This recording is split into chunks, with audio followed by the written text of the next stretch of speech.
Hello everyone and welcome to today's session. And today we'll be discussing the NEET previous year questions for the chapter Human Reproduction.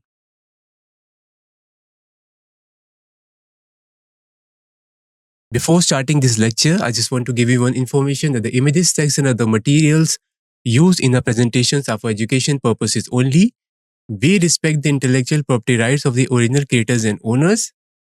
If you are the owner and have any concerns or issues, please contact us at sathee@itk.ac.in and we shall remove the content immediately. Please note that parts of the content may have been generated using generative AI, which is experimental. So what are the objective of today's session? So we will understand the core concepts of the chapter Human Reproduction by discussing the NEET previous year questions. Okay, so we'll be discussing the NEET previous year question for the chapter Human Reproduction. So let's begin with the first question. The first question is, which of the following hormone is responsible for both the milk ejection reflex and the fetal ejection reflex? So you have to name the hormone, okay, which is performing these functions or which is responsible for these two functions. First is the milk ejection reflex. Okay. So the mother's milk is produced after the childbirth. Okay. And then what is fetal ejection reflex? So during the birth of the baby, what happens? There are some signals which are released from the developed fetus as well as the placenta, which induce mild contractions in the uterus. This is known as the fetal ejection reflex. So what hormone is responsible for this? These two reflex. So what are the options here? Option number A is relaxin, B is estrogen, C is prolactin, and D is oxytocin. Okay, so we have 10 seconds to answer this question, and after that we'll look at the answer.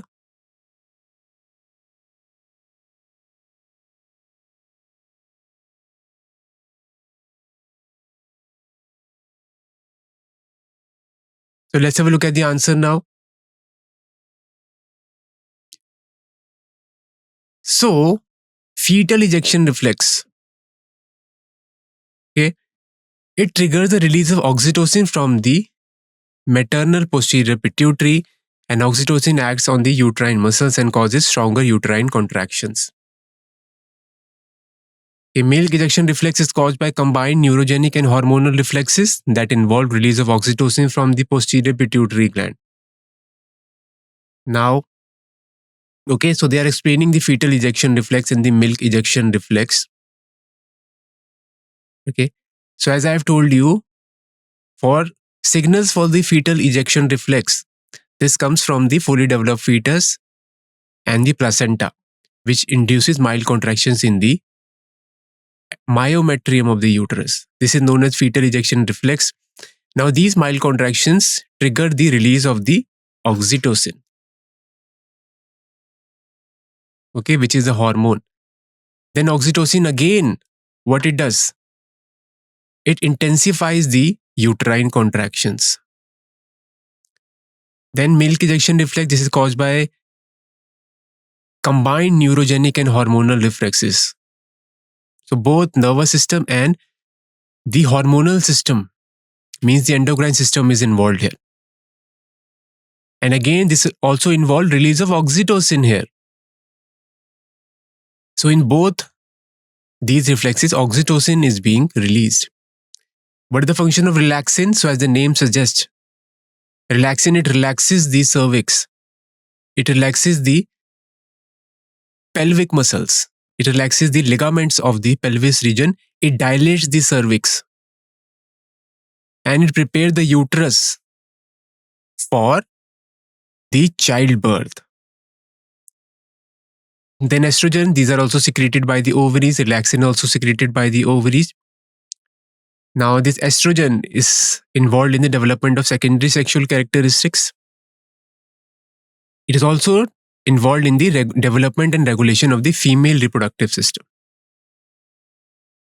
Then prolactin, this is secreted from the anterior pituitary. This stimulates the breast development as well as milk production in the woman. Okay.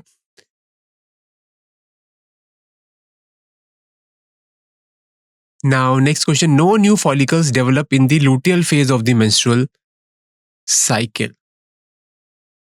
So, in the luteal phase, so what is luteal phase? It is one of the phases of the menstrual cycle. Okay, in luteal phase, what happens? The remaining parts of the Graafian follicle, this transform into the luteal phase.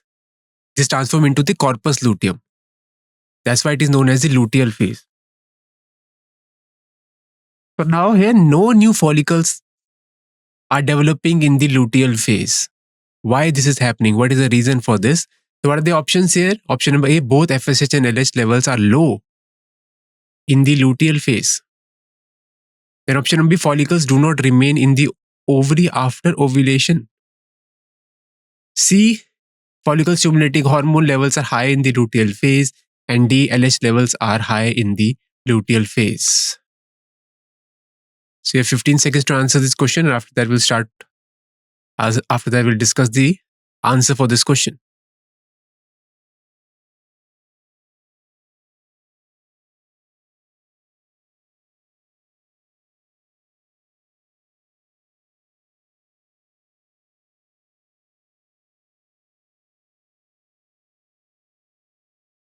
So let's have a look at the answer now. Now, what are the phases of menstrual cycle? First is the menstruation phase, then is the follicular phase, then is the ovulatory phase, in which ovulation occurs, and then there is a luteal phase.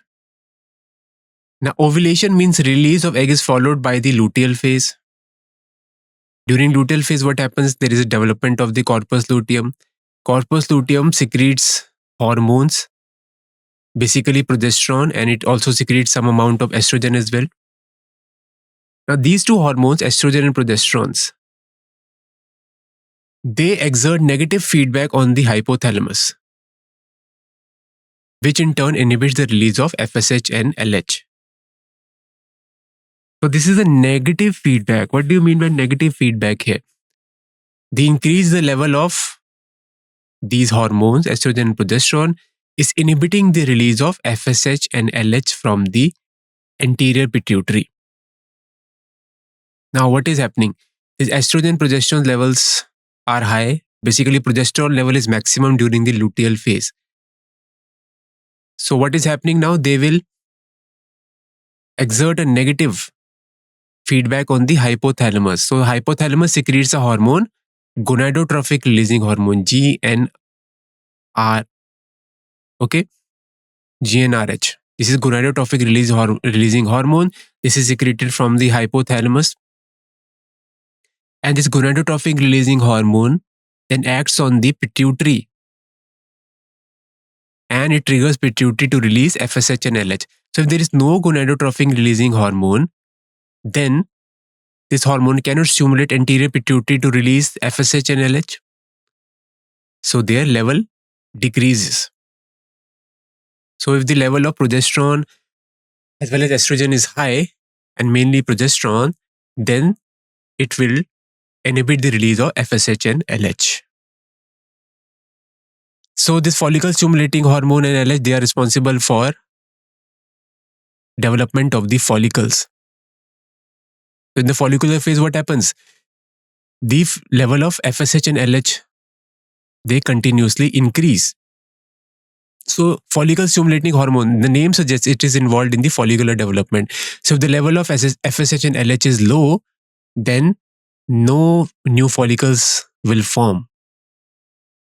So FSH and LH levels are less in luteal phase because as progesterone level is high. So there is no FSH and LH, so no new follicles are synthesized in the luteal phase. Now let's discuss this question. You have to select the correct sequence of the events. So what is the correct sequence here? So what are the options now? You have these options A, B, C, and D. A is gametogenesis. Okay, gametogenesis means gamete formation. The next one is the gamete transfer. Then syngamy means the fertilization, then zygote, then cell differentiation, okay, then cell division. And then organogenesis means organ formation. B is gametogenesis, then gamete transfer, syngamy, zygote, cell division, cell differentiation, and then organogenesis. C is gametogenesis, gamete transfer, syngamy, zygote, cell division. Organogenesis here they have written first, then cell differentiation.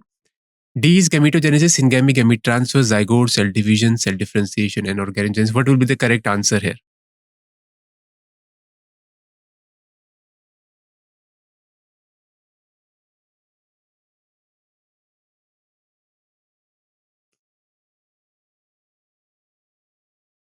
Okay, so you have 20 seconds to answer this question.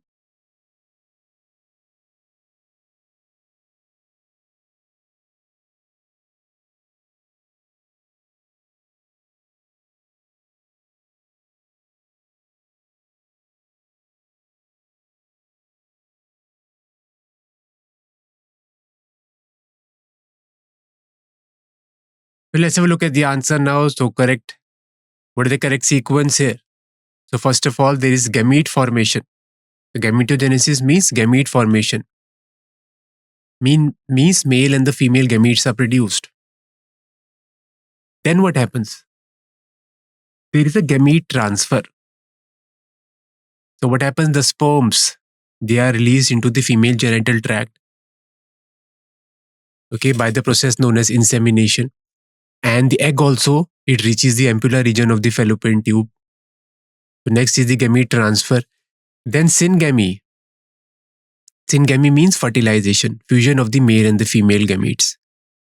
Then after fertilization, a diploid structure is formed known as the zygote. In this zygote, cell division occurs. So in this zygote, repeated mitotic divisions occur, which is known as the cleavage.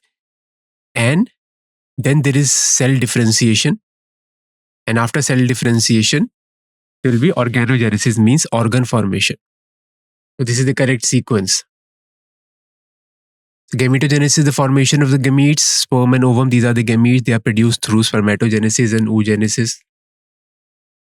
Then gamete transfer is the process of bringing together male and the female gamete for fertilization.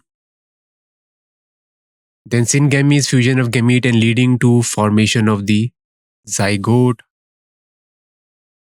Then cleavage is the repeated mitotic cell divisions, and cell differentiation refers to specialization of cell to perform specific function.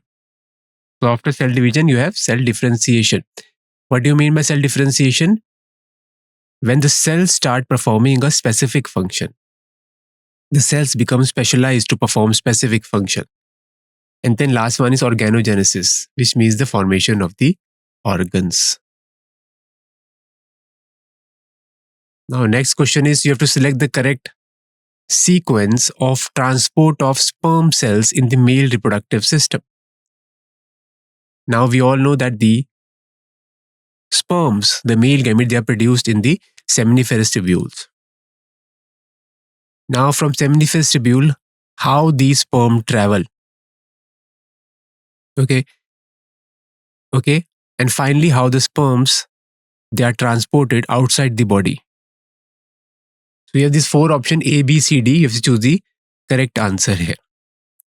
So what they have given you here, these are all accessory ducts.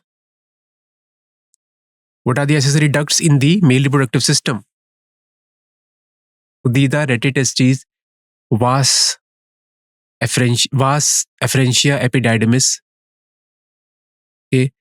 Then you have vas deferens. These are the accessory ducts. So these sperms, they travel through the accessory ducts. So what will the correct sequence here? You have 20 seconds to analyze this question and answer this question.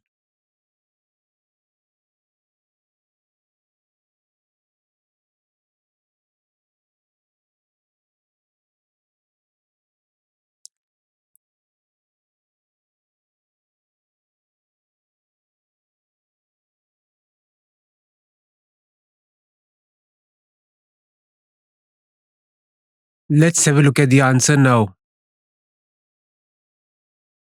Okay, so let's have a look at the correct sequence for the transport of the sperm. Okay, so sperms, we all know they are produced in the seminiferous tubules. Okay, then from these seminiferous tubules, sperms, they are transported into the rete testes. So they enter into rete testes. Okay, then from the rete testes, they will enter into vas efferentia. So vas efferentia then carries the sperm into epididymis. In epididymis, what happens? Maturation of the sperm. Okay, in epididymis, what is happening? Maturation of the sperm. Then the sperms, they enter into vas deferens, or you can say, or they are transported by the vas deferens. And the vas deferens, this is connected to a duct coming from the seminal vesicles, which is the accessory gland. And together they form the ejaculatory duct. Now the sperm enter into ejaculatory duct and then into finally urethra, and then they are released out of the body through the urethral meatus. Urethral meatus is the opening of the or tip of the urethra. All right, clear? So this is the correct answer here. This is the passage. So these are the all accessory ducts you can see here. Okay, there was one more thing here. Inguinal canal was written here. So this inguinal canal, this is a short passage that extends inferiorly and medially through the inferior part of the abdominal wall. So what does this canal does? What is the function of this canal? This canal serves as a pathway by which structures can pass from the abdominal wall to the external genitalia. Okay?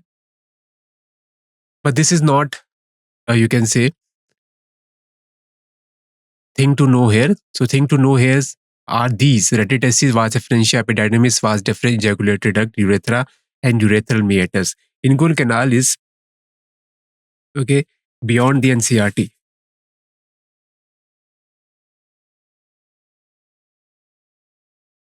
Now, exclusion of second polar body from egg nucleus occurs. This is a question here. Okay, so second polar body is formed after meiosis II. So exclusion of the second polar body from the egg nucleus occurs when? So what are the options? Option B is after entry of sperm, but before fertilization. B is after fertilization. C is before entry of the sperm into ovum. And D is simultaneously with the first cleavage. Okay, so let's start the timer now.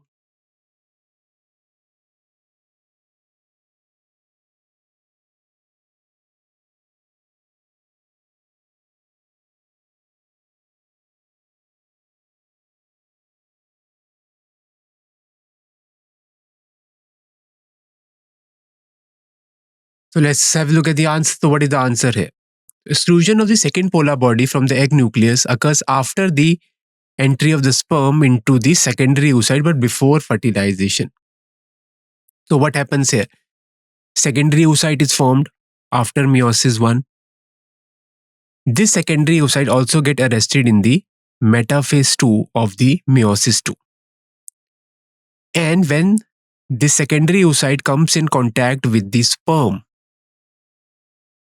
then secondary oocyte completes its second meiotic division and it forms a large ovum and a tiny second polar body. So that's why they are writing the exclusion of the second polar body from the egg nucleus occurs after the entry of the sperm, when the sperm interact with the secondary oocyte, but before fertilization. Now the entry of the sperm into the ovum induces completion of the meiotic division of the secondary oocyte. So when the sperm comes in contact with the secondary oocyte, then what happens? Then The secondary oocyte completes its second meiotic division to form a large ovum and a second tiny polar body. So what happens here? Let's have a look at the mechanism also. Now, entry of the sperm causes breakdown of the metaphase promoting factor. So these secondary oocytes, they were arrested in the metaphase 2 of the meiosis 2.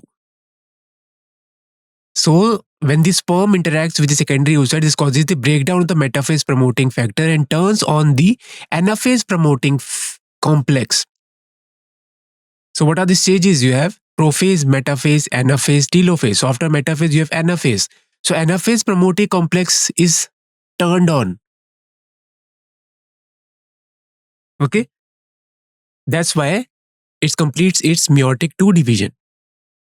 From the metaphase, it will enter into anaphase now. During gametogenesis, what happens? One cell becomes secondary oocyte. Okay, and the other cell forms the first polar body. So when the primary oocyte undergoes meiosis 1, it forms the secondary oocyte and the first tiny polar body. Then the secondary oocyte completes its meiosis 2 and form a second polar body and a large ovum. Clear? Now let's discuss this question. Which of the following hormone levels will cause release of ovum from the Graafian follicle?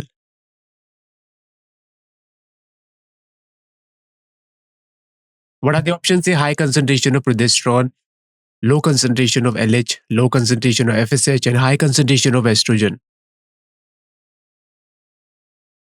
Okay, so let's start the timer now.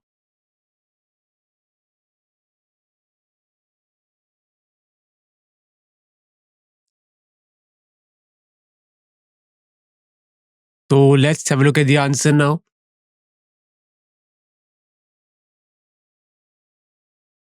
So what is happening here? Which hormone will cause ovum to release from the Graafian follicle? So it is the luteinizing hormone.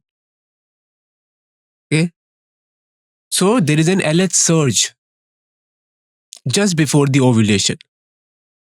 Means there is a rapid increase in the level of the luteinizing hormone. This luteinizing hormone triggers the rupture of the Graafian follicle to release the egg or the secondary oocyte, and this process is known as the ovulation. Now what happens here? What is the mechanism? Now you know the follicles, the developing follicles in the follicular phase. These follicles release estrogen, so slowly the estrogen level is increasing. And whenever the estrogen level is beyond the threshold value, okay, so if this was the threshold value, when the estrogen level increases the threshold value, then what happens? It sends a positive feedback to the anterior pituitary to release LH and FSH also. So this is a positive feedback, means the level of estrogen is also increasing, and this increase in the level of estrogen triggers the anterior pituitary to release luteinizing hormone as well as the FSH. Now this LH surge leads to ovulation. It causes the rupture of the Graafian follicle. Clear? Now remember this FSH, LH and estrogen, they are at the peak level during mid of the menstrual cycle. Menstrual cycle is for 28 days. So their level is maximum. All these three hormones, the level of these three hormones are at their peak just before the ovulation. So ovulation is at 14th day. So their concentration is maximum just before this 14th day when the ovulation occurs. The next question, when does the meiotic division of a secondary oocyte is completed? Okay, so this question is regarding the secondary oocyte. The secondary oocyte, they are arrested in the metaphase 2 of the meiosis 2. When does they complete their meiosis 2? So you have the options here. Option B, at the time of copulation. B, after zygote formation. C, at the time of fusion of a sperm with an ovum. And D is prior to the ovulation. So let's start the timer now.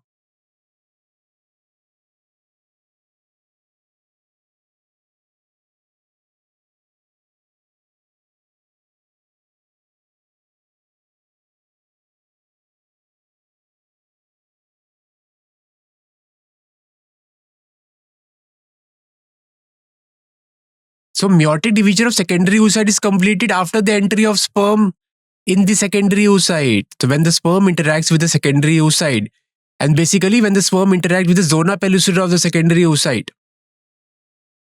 then the secondary oocyte completes its meiosis II division and it forms a large ovum and a tiny second polar body. So this division, you can see this is unequal because a large ovum is formed and a tiny second polar body is formed. So here you can see this is a column based question here. So you can get this type of question here also where they will give you 2 columns. Okay. So what you have to do, you have to match the following columns and you have to select the correct option here. So in column 1, what is given to you? Placenta, zona pellucida, bulbourethral glands and Leydig cells. And in column 2, okay, what is given to you? Androgens, human chorionic gonadotrophic layer of ovum and lubrication of the penis. So in column 2, the explanation or the features of the words listed in column 1 is given. So you have these 4 options, A, B, C, D. You have to choose the correct answer from these 4 options. So let's start the timer now.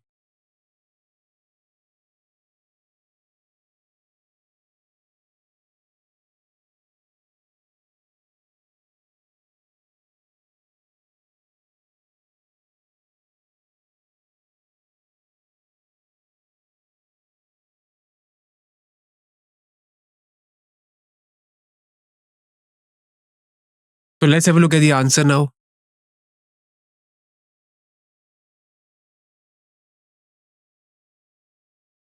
So here the correct option is C. Okay. Let's have a look at the explanation now. Placenta, it acts as an endocrine tissue also and it secretes human chorionic gonadotrophic known as HCG. So A, placenta will be, this matches with the second option of the column 2. Then zona pellucida, this is what? This zona pellucida is the layer of the ovum. Clear? Then bulbourethral gland, it helps in the lubrication of the penis. So C will be 4. And Leydig cell, this secretes androgens, which are male hormones. Okay, so the correct option will be C here.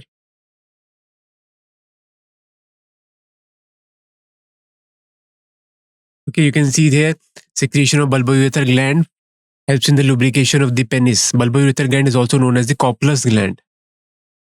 The Leydig cell, they synthesize and they secrete testicular hormone known as androgens. Androgens are the male hormones, for example, testosterone.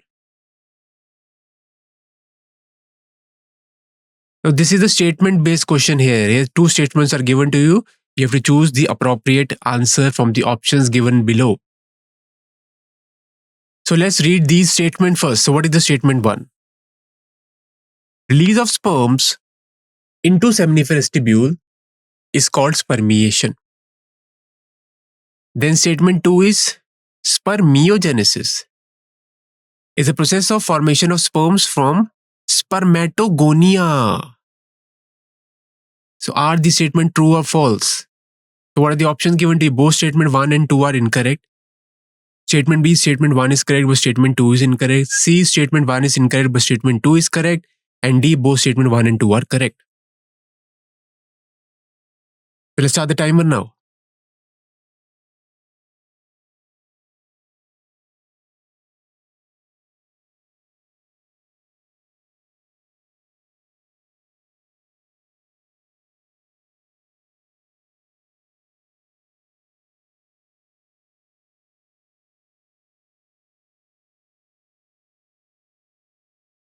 Let's have a look at the answer. So spermatids are transformed into spermatozoa, also known as sperm, by the process known as spermiogenesis. Okay, so statement 2 is obviously false. Spermiogenesis is the process of formation of sperms from spermatogonia. Okay, whereas spermiogenesis is the transformation of spermatid into spermatozoa. This is spermiogenesis. after spermiogenesis, what happens? Spermiation occurs. So sperm head, okay, the mature sperm which is formed after spermiogenesis. So after spermiogenesis, the spermatozoa formed. These are mature sperms. So head of these sperms become embedded in the Sertoli cells because they are obtaining nutrients from these Sertoli cells. And then the sperms are released into the lumen of the seminiferous tubules by the process known as spermiation. Okay, this is clear. The first statement was true, second was false. Now, which of the following statements are true for spermatogenesis, means sperm formation, but do not hold true for oogenesis? Okay, so these are the statements given to you. Which statement is true for the sperm formation, but they are not true for the oogenesis? So first is it results in the formation of haploid gametes. Then, so this statement holds true for spermatogenesis and oogenesis both, or it holds only true for spermatogenesis or only for oogenesis? Then second one, differentiation of gamete occurs after the completion of meiosis. Then C, meiosis occurs continuously in the mitotically dividing stem cell production. Okay, so what does this line mean? This line means that the stem cells, how are the stem cells increase their number? Do they increase their number by meiosis or by mitosis? Okay, so they are saying they increase their number by mitotic cell division, and meiosis occurs in these stem cells to produce gametes. So is this true for spermatogenesis or oogenesis? Both. Then fourth is it is controlled by luteinizing hormone and follicle stimulating hormone secreted by the anterior pituitary. So is it true for both spermatogenesis and oogenesis? Are both controlled by LH and FSH, which are released from the anterior pituitary? Fifth is it is initiated at puberty. Okay, so does both spermatogenesis and oogenesis initiated at puberty? So you can see here, you have to choose the most appropriate answer from the options given below. So these are the four options: A, B, C, D. A is second and third only, B is second, fourth and fifth only, C is second, third and fifth only, D is third and fifth only. So what is the correct answer here? Let's start the timer.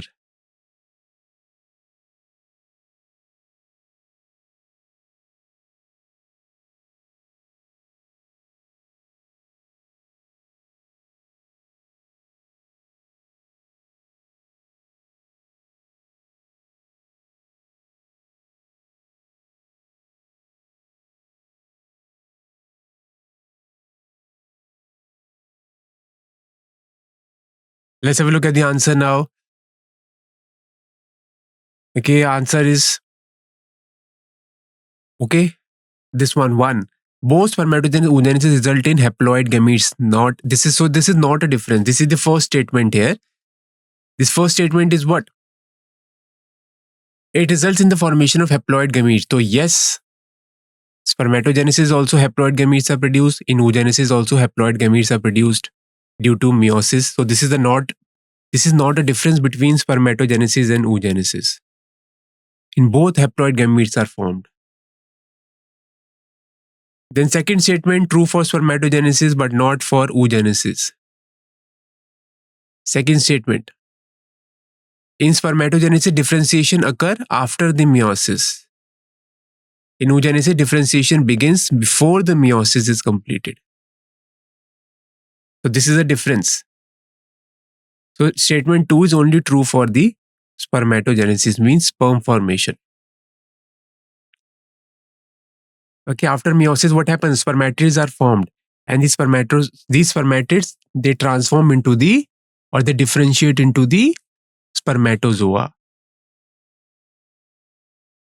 Clear? Now statement 3, this is true for spermatogenesis, but not for oogenesis. Okay, clear? So spermatogenesis occurs continuously after the puberty also, but oogenesis begins during fetal development and is arrested in the prophase 1 of the meiosis 1. So in spermatogenesis, meiosis occurs continuously.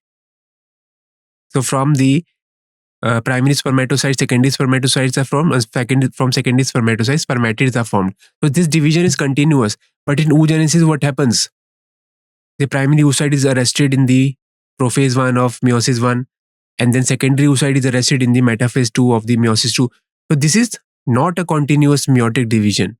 In spermatogenesis, the meiotic division is continuous. In oogenesis, these cells they got arrested in the meiosis. That's why it is not continuous. Then fourth one, both processes are controlled by LH and FSH, so this is not a difference. In both spermatogenesis, oogenesis, LH and FSH are involved. Then fifth statement is true only for spermatogenesis but not for oogenesis. So spermatogenesis starts at the puberty. Sperm formation starts at the puberty, but oogenesis begins during the embryonic stage. It develops during the fetal development. The oogonia, all the oogonia, they are produced in the fetal ovary only. And no more oogonia are produced after the birth. So oogenesis starts in the embryonic stage only. Again, this is a statement-based question here. So two statements are given to you. Statement 1, vas deferens receives the duct from seminal vesicles and open into urethra as the ejaculatory duct. Statement 2, the cavity of the cervix is called cervical canal, which along with vagina forms the birth canal. In the light of the above statement, you have to choose the correct answer from the options given below. These are the 4 options A, B, C, D. You have to choose the correct answer here. So let's start the timer now.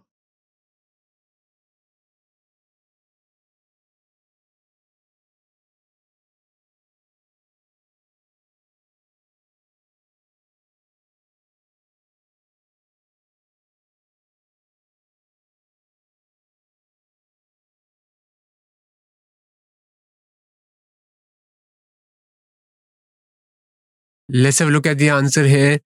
So both the statements are correct. Vas deferens receives the duct from seminal vesicle, which is the accessory gland, and opens into urethra as the ejaculatory duct.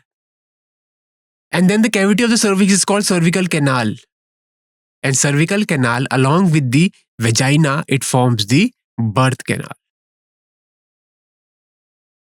The next question given below are two statements. One is labeled as assertion A and other is labeled as reason R. So this is another type of question, assertion and reason question. Assertion is the claim and reason is the explanation of that claim. So let's read the assertion. Endometrium is necessary for implantation of the blastocyst. And reason. What is the reason? In the absence of fertilization, corpus luteum degenerate that causes the disintegration of the endometrium. So is this the correct explanation of the assertion? In the light of the statement, you have to choose the correct answer from the options given below. Option number A, both A and R are true, and R is the correct explanation of A. B is both A and R are true, but R is not the correct explanation of A. C is A is true, but R is false, and D is A is false, but R is true. So let's start the timer now.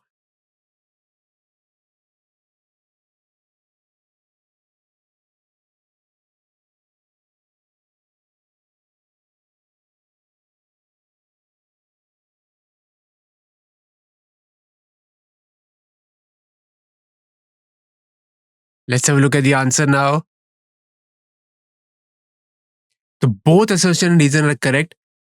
Okay, both the statements are correct. But reason R is not the correct explanation of assertion. It is not explaining the assertion. Although it is correct, but it is not explaining the assertion. Okay?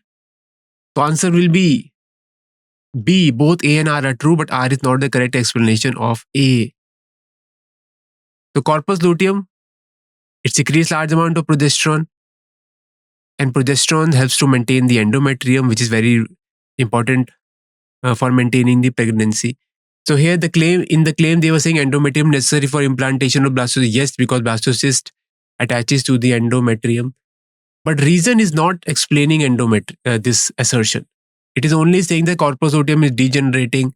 This causes the degeneration of the endometrium. But it is not explaining how the blastocyst is implanted in the endometrium.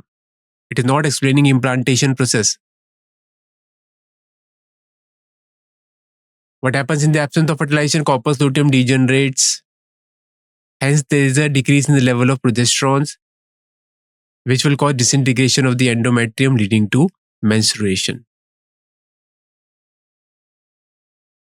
Again, this is an assertion and reason question. Let's read the assertion.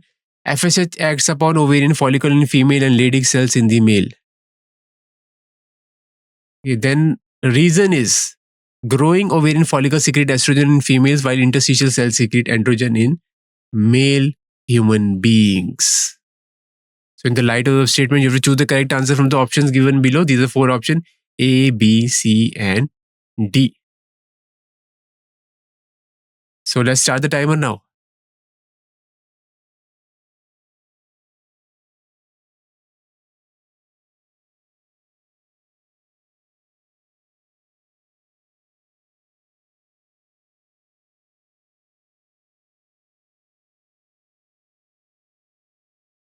Let's have a look at the answer now.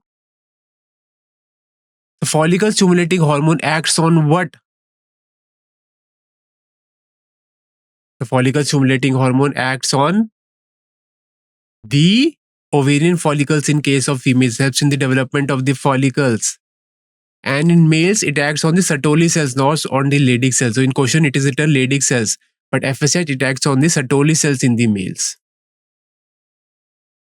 And it triggers Sertoli cell to release factors which help in the spermiogenesis.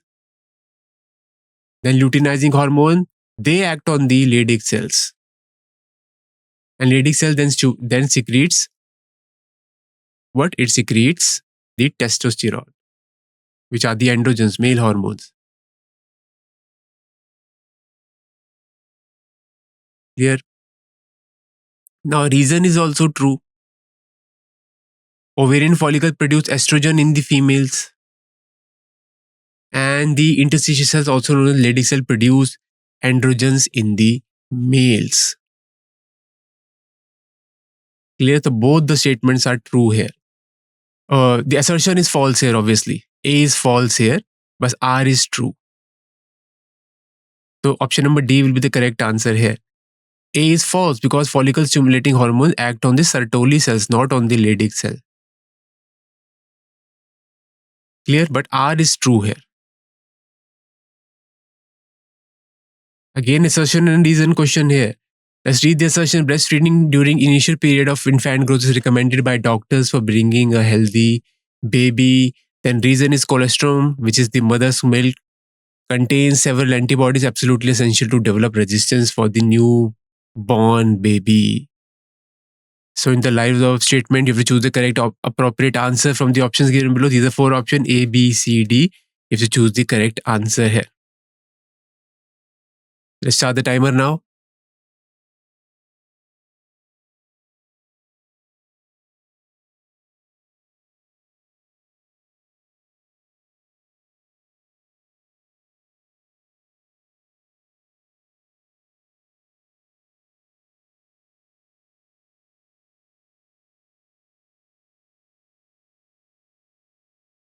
So assertion is true. Breastfeeding is recommended by the doctors, especially the initial 6 months. Okay, the newborn should be fed for at least 6 months. Okay, so this breastfeeding is recommended by the doctors because the colostrum, which is the milk which is secreted in the initial days, this is rich in nutrients, this is rich in vitamins, this is rich in antibodies such as IgA. And these antibodies help to develop resistance in the newborn. So both the statements are true and R is the correct explanation of A as well. So answer will be option number A. Both A and R are correct and R is the correct explanation of A. So here again 2 statements are given to you. Let's read the first statement. The presence or absence of hymen is not a reliable indicator of virginity. Statement 2, hymen is torn during the first coitus only. So here in the options, these 4 statements are given to you. Okay, 4 options. Both statement 1 and statement 2 are true. B is both statement 1 and 2 are false. C is statement 1 is true, but statement 2 is false. D is statement 1 is false, but statement 2 is true. What is the correct answer here? Let's start the timer now.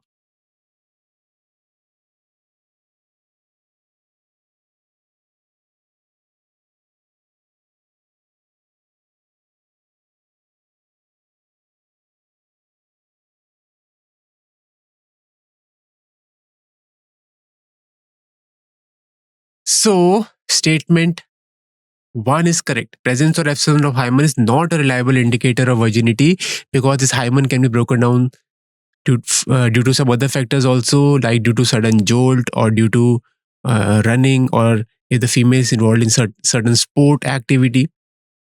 Statement 2 is incorrect. Hymen is torn during first coitus only. So this is incorrect because hymen sometimes it persists even after the coitus, even after the first intercourse.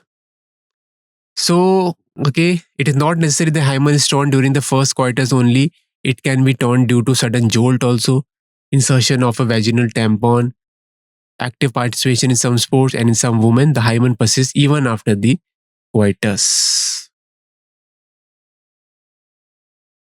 So question is, you have to identify the correct options here, A, B, C, and D.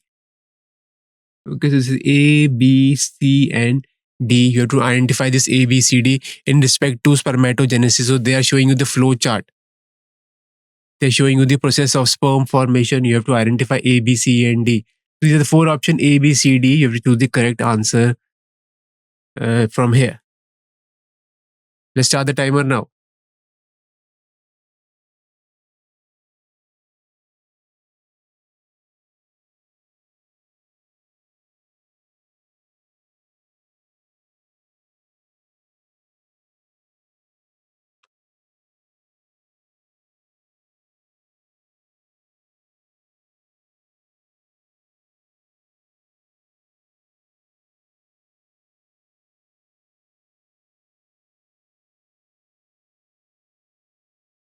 Let's have a look at the answer now.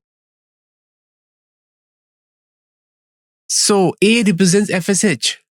This is FSH, gonadotrophic releasing hormone, stimulates anterior pituitary to release LH and FSH. So A should be FSH, follicle stimulating hormone.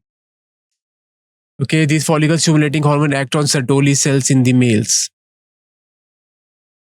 Then B represents the Leydig cells. Luteinizing hormone acts on the Leydig cells. So B should be Leydig cell. Leydig cells is involved in the synthesis of the androgens, mainly testosterone. Then C represents Sertoli cells. So follicle stimulating hormone acts on the Sertoli cells. And Sertoli cells release some factors which helps in the spermiogenesis. So what should be D now? Okay, this represents spermiogenesis process. Okay, what is spermiogenesis? Transformation of spermatids into spermatozoa. So here haploid sperm differentiates into mature spermatozoa. This is the correct answer here. Okay. So this was the end of the session. I hope the session was quite knowledgeable for you and your concepts are clear now. Now we'll meet you in the next session. Thank you very much for listening.